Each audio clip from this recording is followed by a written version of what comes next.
All right, welcome to another episode of Coffee with the Homies, man. I am so excited to have my next guest on. I came across her music last year with her debut album, Where I Left You. And I've been a fan ever since. That album probably has been in my playlist on repeat since it dropped. So I'm, a wonderful recording artist, BeMyFiasco. Thank you for coming on and joining me on Coffee with the Homies. Yeah. Thanks for having me. I'm excited to be here. How you doing out there? Man, I'm doing well. I'm doing well out here in Raleigh, in North Carolina. Okay. You know, it's the South, but a different South. You know, different South. It's not like it's definitely different. But I'm enjoying myself. That's what's up. That's what's up. Well, the first thing I gotta ask, because when I first came across you and saw your name, I thought it was very interesting. BeMyFiasco. What's the significance behind it? Where did that come from? Well, it started with my love of Lupe Fiasco back when I was in college. You know, okay, kind of. No, I was a huge fan. I think this was about the time his Lasers album dropped. Yeah. And, you know, I was on Twitter. I think I was loving Lasers at the time. Okay. But Lasers wasn't doing like too well. It wasn't really getting a lot of love at the time. So I was like, I kind of want to do something like change it, but still make it me. Okay. And so I'm at the convention center in Atlanta with my mom, and I'm just like sitting down, writing different combinations, and I came up with that one. And I'm like, okay, this sounds cool. You know, maybe it'll turn into like a band or something at some point. And you know, it just kind of stuck over the years. And I was like, I'm gonna just change everything: name, website, all my social, and here we are. That's dope, man. It's definitely catchy, and it sparks a entrance. Because I know I was like, BeMyFiasco. I wonder what that means when it came across. So yeah, you got a winner with that one. You definitely got a winner with that one. You are originally from Dallas. I am born and raised. Born and raised in D-Town.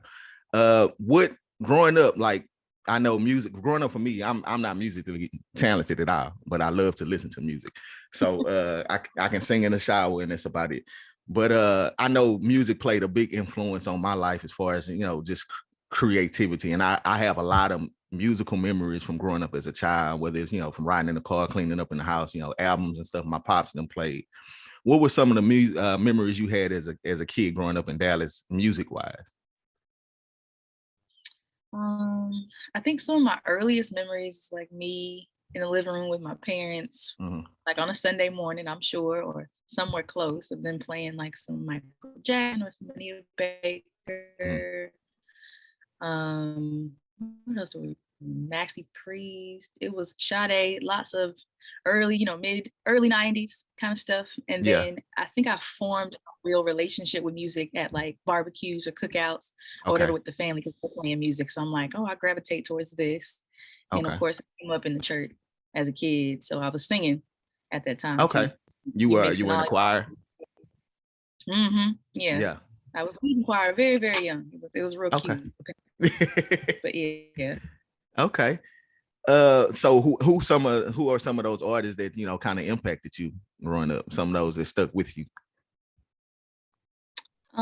D'Angelo was always my favorite. I really just love his sound. SWV, I love the harmonies and the fact that there were girls singing. You know, Anita Baker, she just sounded really timeless and such a different. In the 90s, it was just a different feeling. Music Soul Child was definitely an influence when I was finding my own like young sound and how to you know, find different how to phrase certain things, how my background should be. India Ari, another thing. So like I was right there in the middle of the neo soul, you know, movement. So a lot of my influence comes from there. That's funny because that's kind of like where I grew up with music, but that's what really started getting me gravitated towards music too, was that neo soul movement. D'Angelo, India.Arie. That's definitely in my college days. That's who I was listening to a lot of. So it's funny that we have some of the similar tastes in music. That's what's up. As far as your album, man. Well, first of all, I know your album dropped on FE Music, correct? Right.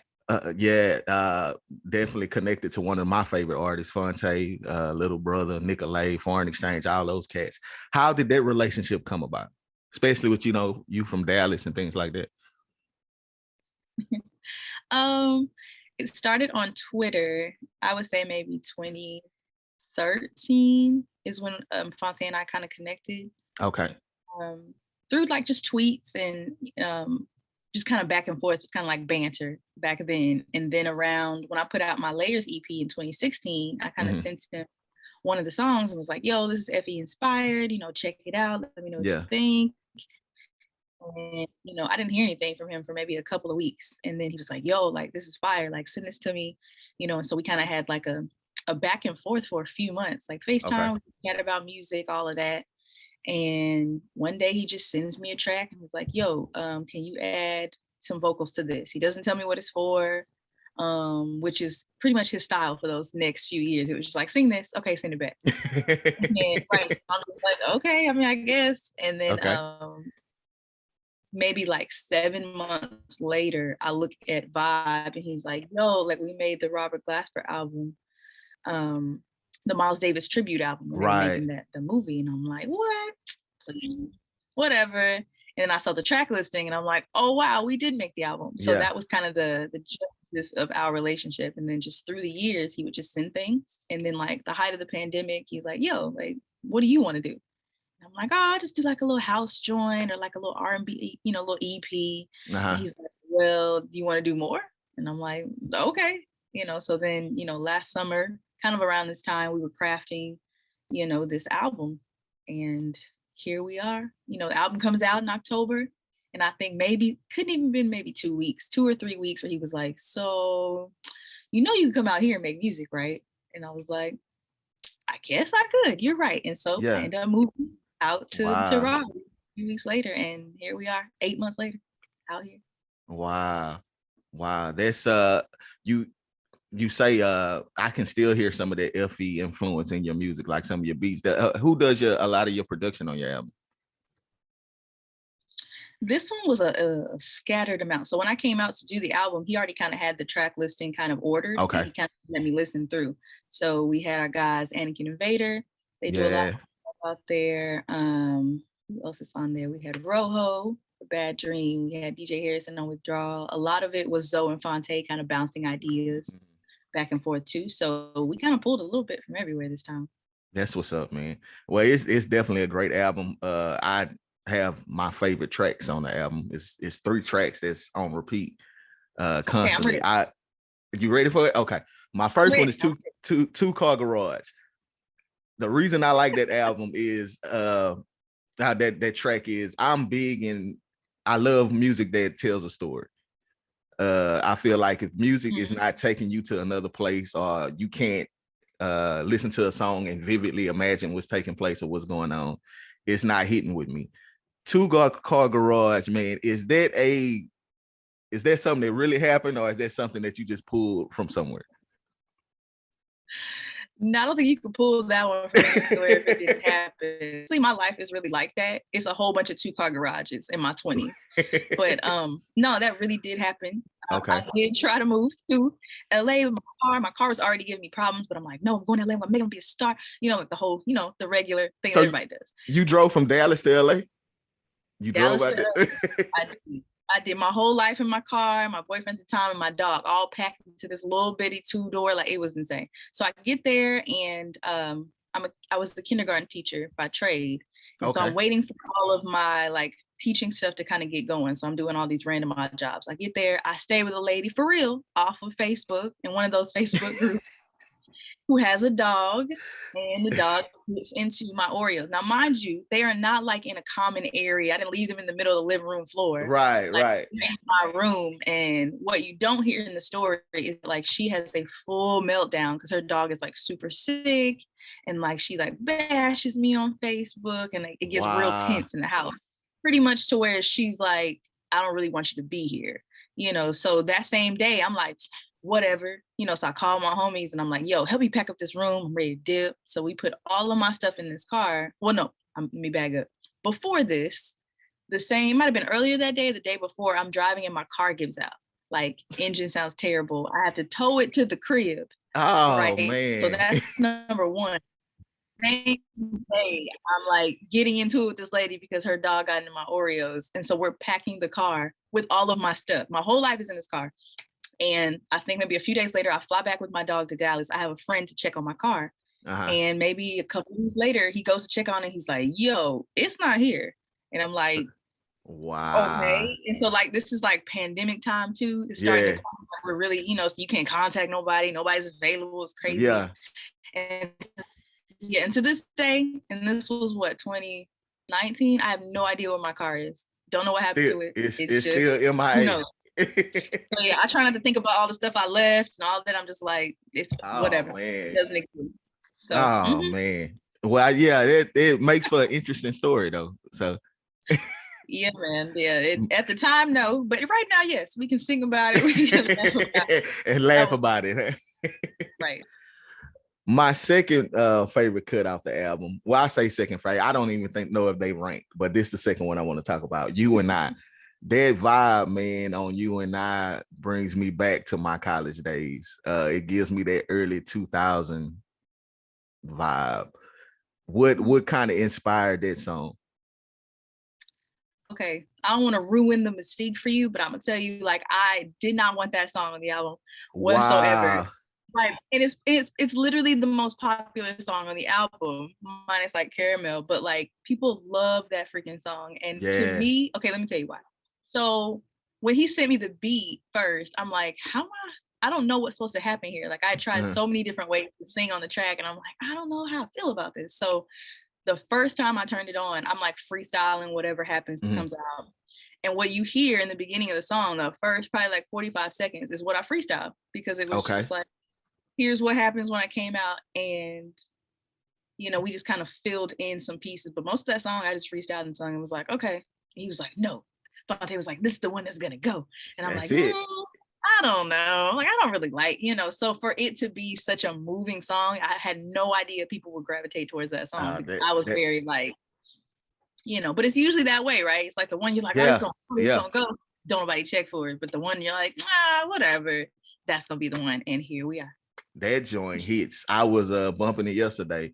And it's one of them songs that you can just, you know, especially at night down here in Houston, you can get on 59 or 45 and roll the windows down and turn it up and just vibe out to it. So it gives me that's one of the songs that kind of take me to another place. Like I say, it reminds me of my college days, broke with no money, but you know, got good music and you just chilling and vibing out. So yeah, that is one of my favorite cuts on the album, You and I. So I'm glad you gave in and kept it on the album.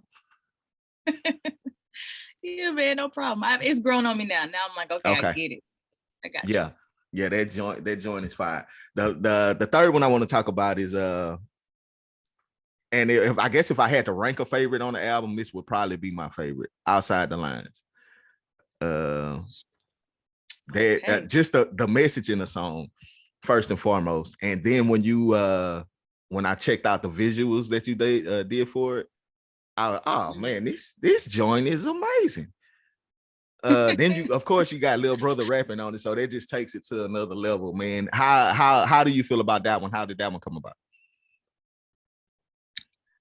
So we had an alternate version to start, honestly. The track was different, but then we ended up switching to the one that you hear now. I don't even remember how we got into that one. I just knew that he had some of the hook. You make me feel like he had some of that already. And so we were again kind of just like filling it in, like how we want this to feel, like really warm. We knew that we wanted it to feel really warm and feel really good. To me, that feels like a very like fall song. Yeah. Just because it's really warm. And then we wanted the video to match, which is why all of the colors are very warm, very deep.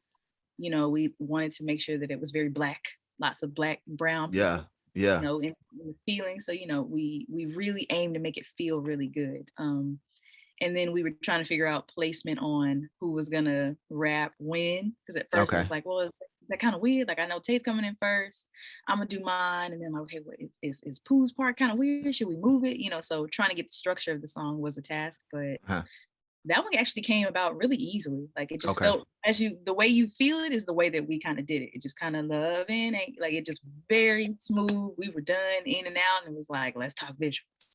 You know. Yeah. So, who did the visuals for you guys?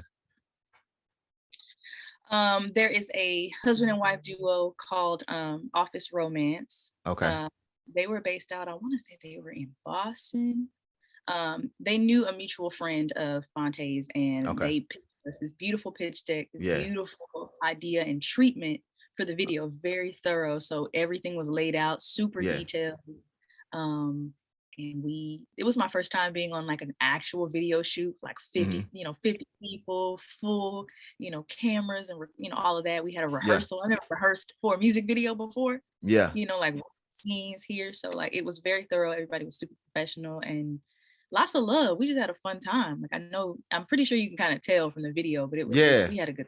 Yeah. I think the visuals just make the song that much better. Like I say, it's already a dope song, but then when you go back and look at the video, you can really see how it elevates the music itself. So they did an amazing job on that video. It's one of my favorite videos out right now. So I watch it on YouTube. I'm probably a bunch of the views on there right now anyway. So well, we thank you. We appreciate it.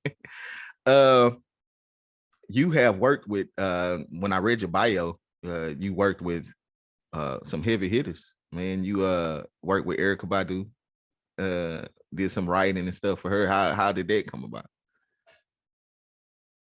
So not directly with her, but I did do work with her band.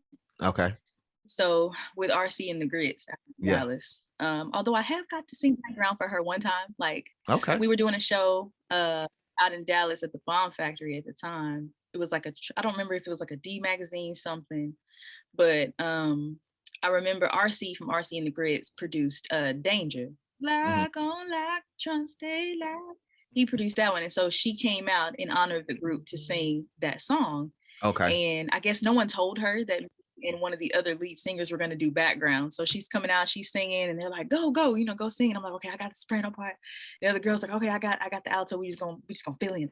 And we get to that part and we're singing, and she turns around and looks at us and she's like, okay. And I'm like, yes.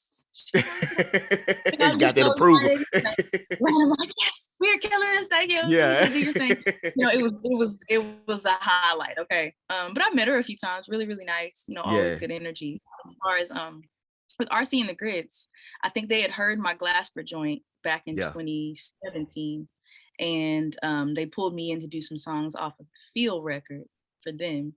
And they were like, hey, we're gonna do a little mini tour. You want to roll? I'm like, yeah. I've never been on tour before. So, we had an East Coast run, a little bit in the South, and a couple like I think like a cruise or some random stuff. But it was the most fun. But yeah, so that was kind of like my tie to that kind of scene. That's what's up, man. That is what's up. So it's always interesting to know, like, at what point in life does someone decide, okay, this is something I'm going to pursue? What was the point, or is it a point, one particular point that you can point to that say, okay, you know what, I think I'm a pursue this music thing? You know what? I've been fortunate enough to have really great people around me, because I feel like music has always been a part of my life, and it felt like it was my calling, but I don't think I leaned into it, but the people around me always did. It was like, hey, you can do this. I feel like you should do this when I'm younger, or, I'm in college and I'm singing. People are like, you went through a breakup, go do a mixtape. Like, we'll support, so that's my, that's the beginning, my origin story, this mixtape. And then like, hey, you should do, it was always somebody pushing me, and I felt like it was never really me. And so by the time I get to Fonte, no one had ever really asked me, hey, what do you want to do? Like, do you want to do whatever? And I was like, you know what? Yeah. Like, I know that was a very simple thing, but like, no one had ever asked me, do you want to sing? Not like, not in that way. And so I've kind of had little nudges, but I think Fonte, and the FB family kind of pushed me over the edge of like, you could do this, right? And so here we are. Man, well, I'm thankful for those people, because they definitely pushed a gift to the world upon us. So I'm definitely glad you walking out in that calling, because in my opinion, your album was probably one. People always say music is dead, or there's a lot of bad music out there, and it is a lot of bad music out there, but it's a lot of great music too. And if you know where to look for it, you know where to find it, and you are definitely one of those gems that I'm glad I ran across Because you got a fan in me for sure. Like I say, your album stays on repeat around here. Stays on repeat around here. So what's next for you? You got your debut album out the way. What we working on now? I know. Ooh, that's the like the sophomore release is a bit more that got a little pressure on me. Pressure on you? The first, yeah, like nobody knows what to expect on the first one, but now it's like, okay, we know what you sound like now. So like, what's gonna happen? So doing some feature work. I know we're going to be starting the next album pretty soon. Okay. Still haven't decided if I want to do any more visuals for this one. We're leaning on. There may be another one. I don't want to pull it yet. No, surprise me. Yeah, surprise me. Yeah, man. Just honestly getting acclimated to life. Life here has been really good. I mean, like I said, it's different. That transition has been, but I mean, I've lived other places before, but this has been very like. Music is what you do. So like I'm no longer a kindergarten teacher. I was in grad school, therapist before. So like this is what I do. Like this is my life now. So getting used to telling people like I'm an artist. Yeah. So honestly just kind of learning myself in this space, trying to soak up as many experiences as I can so that I do have something to talk about for album number 2. So I got plenty. Don't worry. Like there's gonna be plenty on there, but I'm just living right now. It's pretty cool. And trying to stay alive in a pandemic / monkeypox monkeypox. Yeah. The world is definitely going to hell in a handbasket, but we just try to keep our head down and push through it. That's the plan. Push through it. Well, it's always good to have good music to help you get through too. So I definitely appreciate you sharing your talents with us, man. You got a fan, like I say, with me forever. It's so ironic that you probably have become one of my favorite artists, and you're connected to some of my favorite artists, man. F.E., Fonte, Nicolay, all them cats. So I've been listening to their music probably since 2008, I guess, is when I got put on to them, man. And it seems like everything that they're connected to is great, and you're definitely one of them great things they came out of the F.E. family. So I appreciate you joining me. Like I'm not like a Baptist preacher. When I say I'm not gonna hold you long, I mean it. I'm not lying. But I'm looking forward to what you got next. Tell where can everybody go buy your album? Where can they stream it? Oh, sure. So once again, I am BeMyFiasco. That is BEMY Fiasco, all one word. You can find me on all social media platforms under that. You can go to BeMyFiasco.com to listen to Where I Left You. It's also available on all the streaming platforms. Anything that you have, I have. Go watch the videos for Bad Dream, for Outside the Lines, 2 Car Garage, all on YouTube under BeMyFiasco. That's what's up, man. Well, again, I appreciate you joining me. And just looking forward to what you got coming next. Thank you, sir. I tried to move